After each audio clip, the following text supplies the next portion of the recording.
Hello, and welcome to Module 1. This is Dr. Shelley Brown, and I will be teaching your course today. I'm going to share my screen, and we're going to be talking about SFR, real estate investing made easy.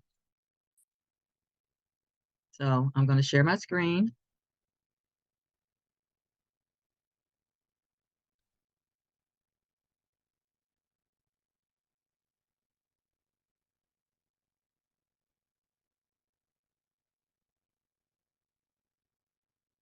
This is Module 1, and this is the Introduction to SFR Real Estate Investing. Welcome to Module 1, the gateway to your exciting journey into the world of single-family residence real estate investing. We're here to blend learning with fun and equip you with the fundamental, foundational knowledge needed for success. In this module, we'll explore the pivotal aspects of SFR investing, laying the groundwork for your adventure into this lucrative world of real estate. So a little bit about me. I am Dr. Shelley Brown, and I have a doctorate of education. I've had 17 years of teaching experience, 13 years of real estate experience from 2010 until now. Our real estate journey has taken off. We have mastered the responsibilities of owning a real estate business by purchasing, financing, flipping, holding for long-term rentals. We have completed work for other people. My company, Brown Real Estate Company, LLC, has completed over 75 projects to date. We have self-financed 44 projects, and I know what it feels like to need additional sources of income.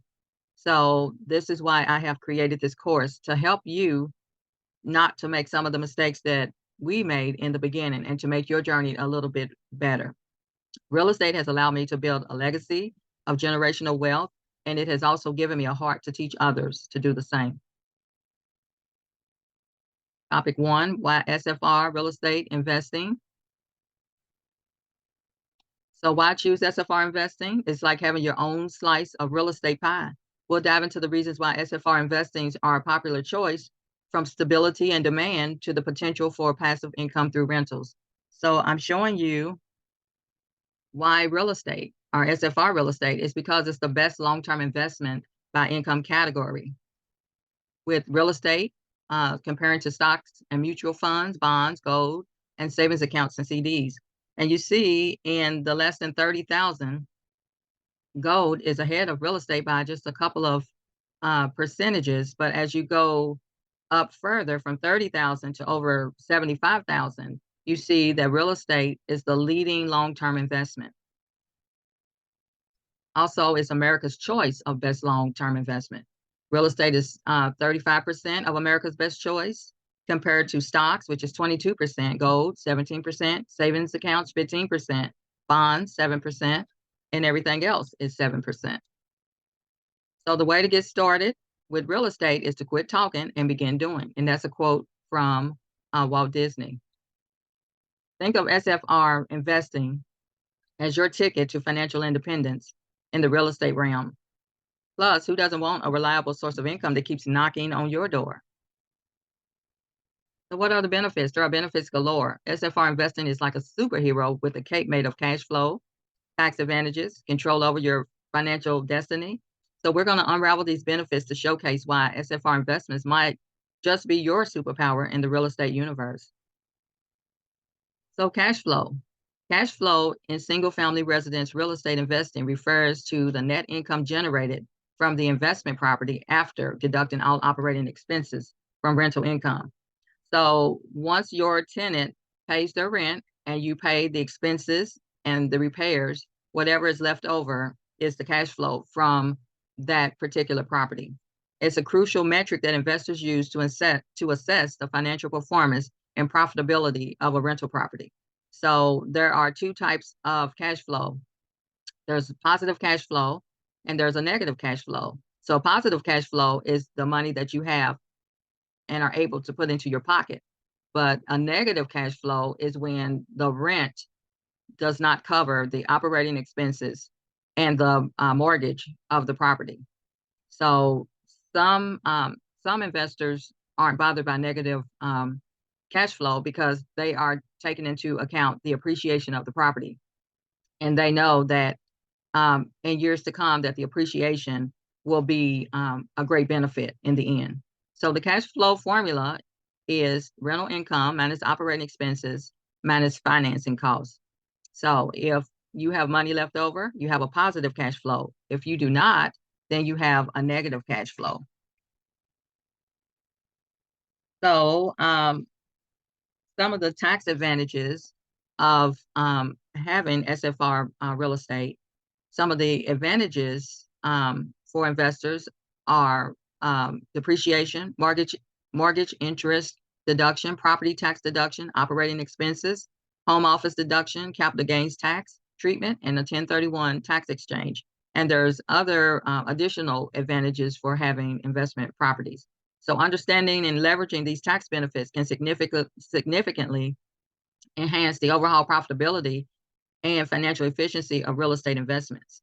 So what happens is with these tax advantages from your SFR real estate, they offset any of the taxes that you have to pay from other income that you have accumulated during the year. So this is a great advantage for having real estate property.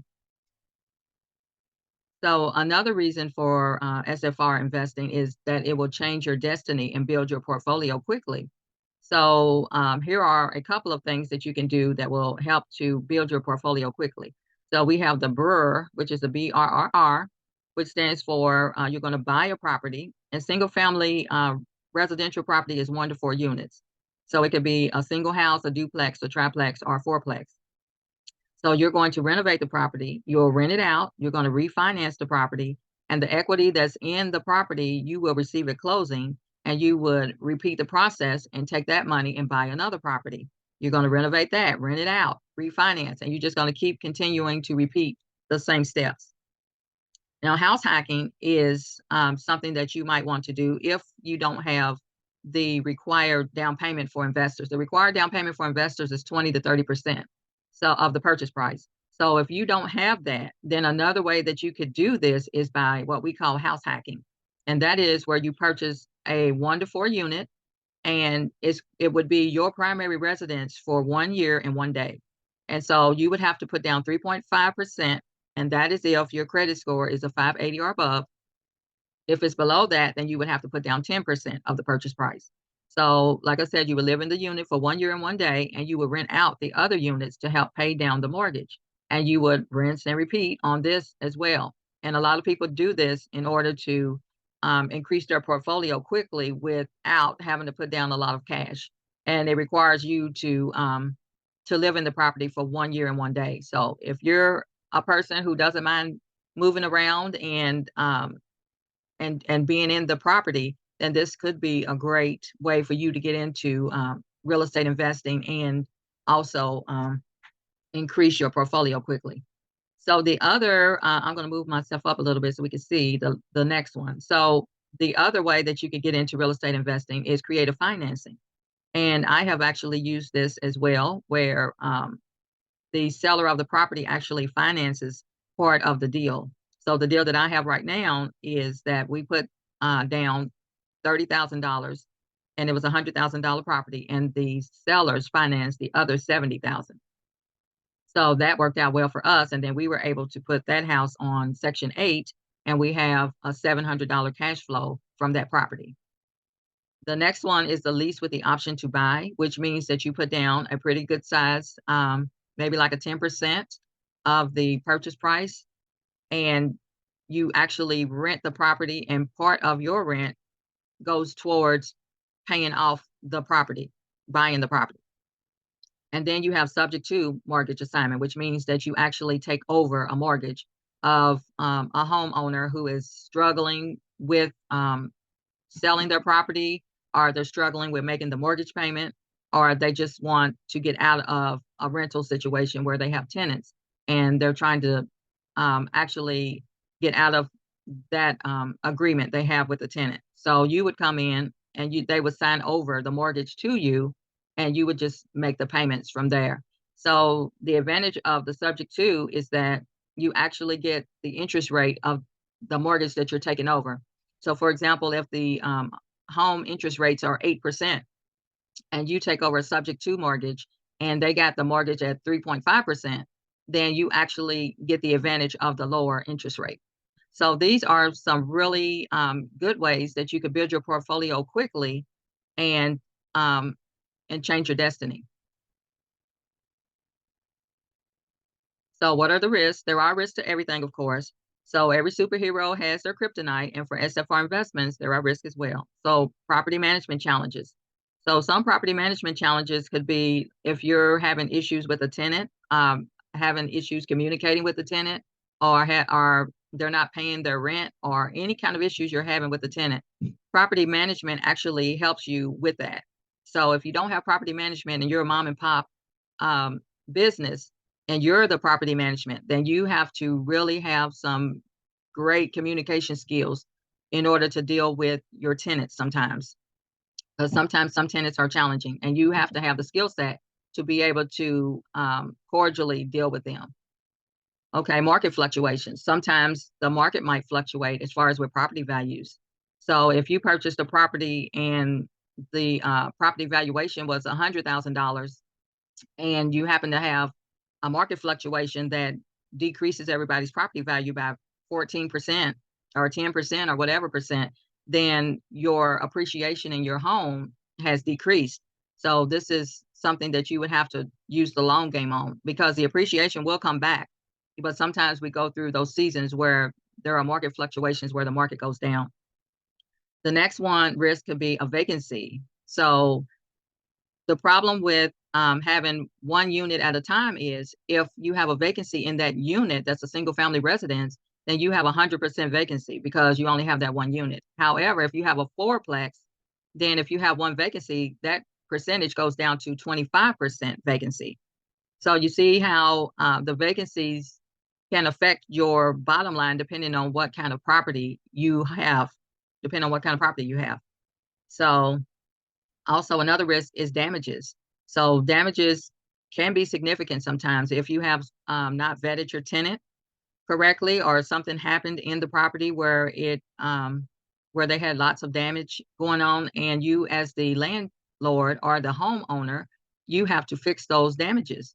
And sometimes if you have not collected enough rent or contingencies on the property, then those damages have to come out of your pocket.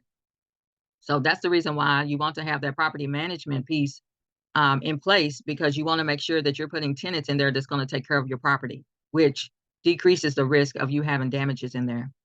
So we'll explore these hurdles in later modules and equip you with the tools to tackle them like a pro. But I just wanted to bring this out because I wanted you to know what are some of the risks that could actually happen while you are a homeowner or a landlord. Okay, so from income stability to tax benefits, SFR investments offer a variety of advantages that can significantly boost your financial portfolio. Although there are risks involved with SFR real estate investing, understanding these risks is key to effective risk management. So don't worry, we'll provide you with the superhero cape to shield yourself from potential pitfalls in the real estate game too. Who wouldn't want to have a real estate superhero on their team? I wanted to also give you some reading recommendations, and I have the links in the course. The first one is Rich Dad Poor Dad by Robert Kiyosaki. And this book actually changed my mindset in my life because I was on the trip of having a 9 to 5 job where I was working so hard from sun up to sundown, and I wasn't having a lot of time to do other things. And I wasn't really seeing the results that I was putting in. So when I read Rich Dad Poor Dad, it changed my mindset to let me know that it's a way to work smarter and not harder. And one of those ways is to have your own business on the side. So my 9 to 5 actually funded my side business, which was real estate, for 5 years until I was able to use my real estate and go into that full time. So, but the point is that a 9 to 5 is going to keep you in a 9 to 5 cycle, which means that you could be living from paycheck to paycheck, or you're not able to build your wealth and your legacy through that. So, real estate investing will allow you to do that, and it has allowed me and my family to do that as well. So, I am very grateful for this book, Rich Dad Poor Dad, and for it allowing me to have a wider mindset I was going to say a wider, bigger mindset. So, yes, it helped me to be able to move over to being an owner instead of a worker. And then the other book that I am reading right now is from Trash Man to Cash Man by Myron Golden. And that book, I'm actually reading it right now, is also changing my mindset because he talks about the four windows of wealth and how when you have a 9 to 5, it keeps you in the cycle of poverty. And then sometimes if you, that's one window. And then the second window is if you have bought a business, but you're doing everything in the business. So you have the money now, but you still don't have the time because you're doing everything in the business. And then the third window of wealth is where you actually have a business and you have automation and delegation in the business. So you have the money and you have the time, and you are able to sow into other businesses to um, provide you with income producing assets, which those income producing assets are what helps to pay your bills. So he goes into a great deal of details about each of those windows. That was just a short summary, but both of these books are really game changers, and they will shift your mindset to help you to have to shift from the mindset of um, working a 9 to 5 and continue with the rat race and being in a cycle of poverty versus being an owner and actually purchasing income producing assets that actually take care of your life, your bills, and the things that you enjoy doing. And it gives you the time to do those things. So this is module one, and I hope you enjoyed it, and I hope you take notes and learned a lot from each of these benefits and risks that we went over in this module one. Every module is going to have a lot of uh, takes and a lot of benefits and things that you need to know in order to do this in the best way possible and the easiest way possible. All right. So thank you for joining me.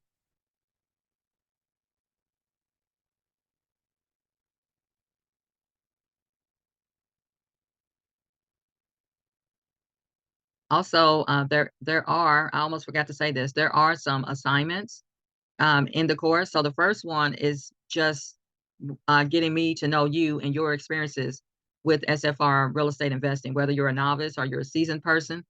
That first assignment is going to let me know where you are in this SFR real estate investing process. All right. So I wanted to say that, and also please, please, please take advantage of the resources in the course because they are very valuable and they will help you to understand better the things that you need to do to be successful. All right. That's it. I'll see you next time. Bye.